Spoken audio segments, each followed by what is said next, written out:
the strikes were a spectacular military success.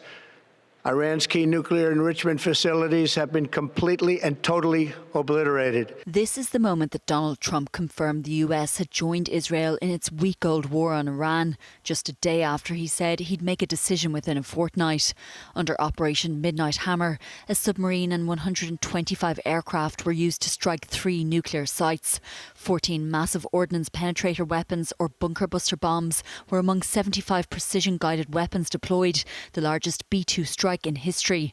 The US Defence Secretary saying today it wasn't about regime change, but about neutralising threats posed by Iran's nuclear programme, as he heaped praise on his president. The operation President Trump planned was bold and it was brilliant, showing the world that American deterrence is back.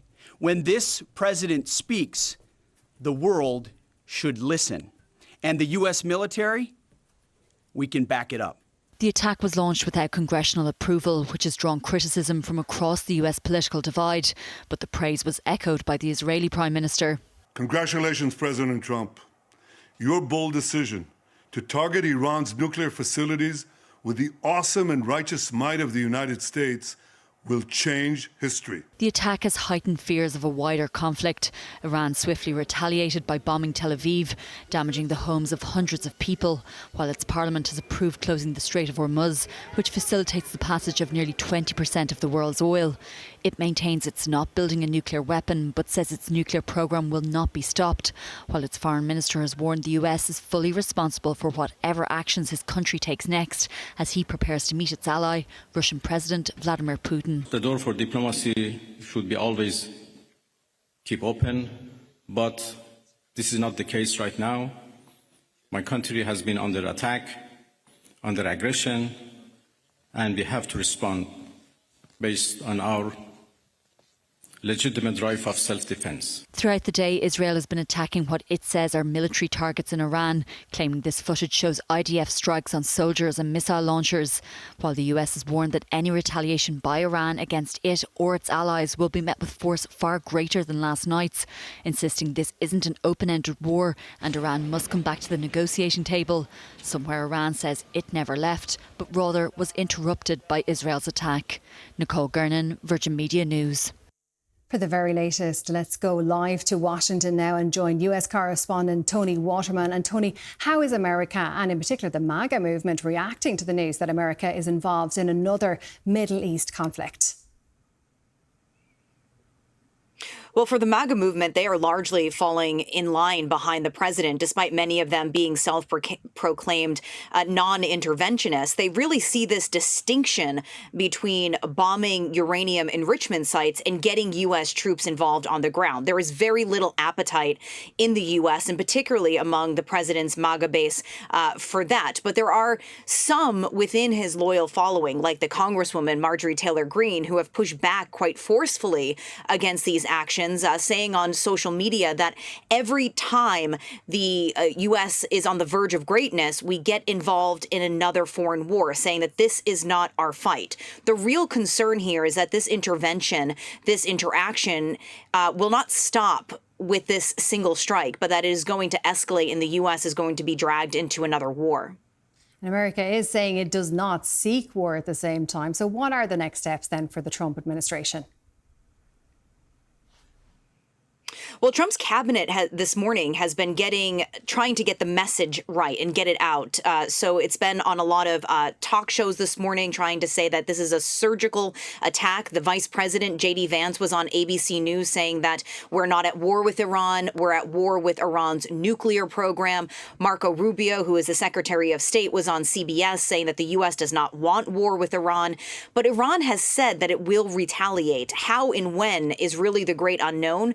And the concern is about those 40,000 plus U.S. troops that are stationed in and across the Middle East. And the U.S., has been evacuating citizens across the region, but it has also moved a considerable military assets to the region over the past week, including these aircraft carriers and fighter jets. So it puts the president in a position to act quite quickly if he chooses.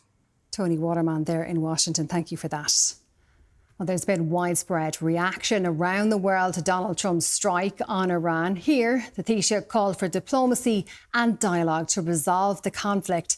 There are fears that a prolonged war in the Middle East could damage the world economy, push up petrol prices and hit consumer spending, jobs and investment.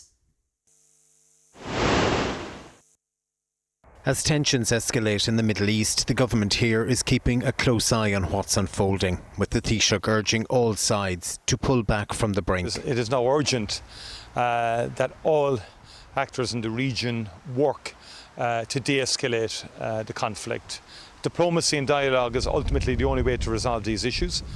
Iran should commit not to develop nuclear weapons and disavow its nuclear and uranium enrichment program. Nuclear safety is an issue here. Modern warfare is very destructive. It is civilians who ultimately suffer. World leaders have also moved to try and de-escalate tensions in the region. We've long had concerns about the Iranian nuclear programme and been very clear that Iran cannot have a nuclear weapon. The US has now taken action to alleviate that threat.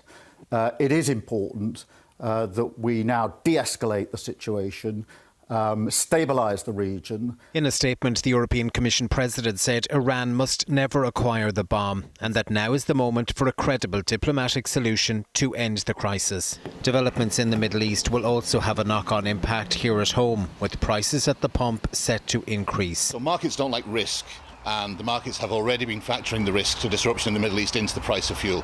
So in the last week alone, petrol on wholesale markets has gone up 9 cents a litre, diesel 8 cents a litre, and kerosene that we use for home heating has gone up 7 cents per litre.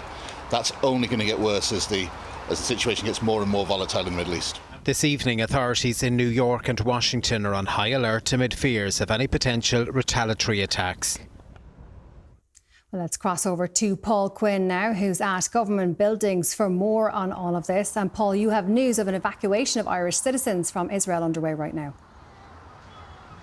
Yes, Anne, so this is a mission that is currently underway. 15 Irish citizens and their dependents, so 15 in total, who've been living in Israel are currently being evacuated. The Taoiseach Simon Harris also confirming that the government is also trying to help a small number of citizens who are in Iran and also want to leave. Now, he's described the situation as a tinderbox, saying it's very volatile and dangerous and there's a real risk that things could escalate even further. There are around 200 Irish citizens currently registered in Israel and 29 in Iran. Simon Harris giving us an update a short time ago here at government buildings. So the numbers are fluid. So in both countries we run a citizens register where we invite anybody to register with our embassy network. Our embassy in Israel based in Tel Aviv, our embassy in Tehran, now closed on the ground but still operating here from Dublin. So the actual number of people seeking our assistance in leaving either Iran or Israel is very small. And in fact, if we can get to a situation now in the coming hours where the 15 people are safely and successfully evacuated from Israel, I think we will have dealt with all current requests in relation to evacuations from Israel. Small number of people in Iran, citizens of ours that we're assisting in the here and now as well, and I hope to have an update on that in the hours ahead. Now, Simon Harris also spoke to the Iran's Deputy Foreign Minister earlier today on their request. He said that he tried to put across the points the importance of de-escalation, diplomacy and talking through and trying to de-escalate the situation in the Middle East. He said that the Deputy Foreign Minister was a man who was full of anger, talking about the aggressor, that the aggressor would need to pay a price. Now, this evening, Simon Harris is travelling to Brussels for a meeting of EU foreign ministers tomorrow. No doubt that this issue will top the agenda there.